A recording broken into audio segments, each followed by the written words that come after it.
الإمارات هي حديث العالم وتحديدا أمطار دبي.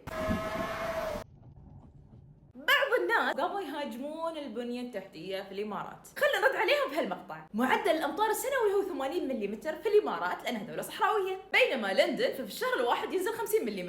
هالسنة مرتنا السحابة الخضراء اللي تعتبر سوبر سيل، يعني سحابة خارقة، الأمر اللي خلى المركز الوطني للأرصاد يحصد أكبر نسبة لكميات الأمطار في ال 75 عام الماضية.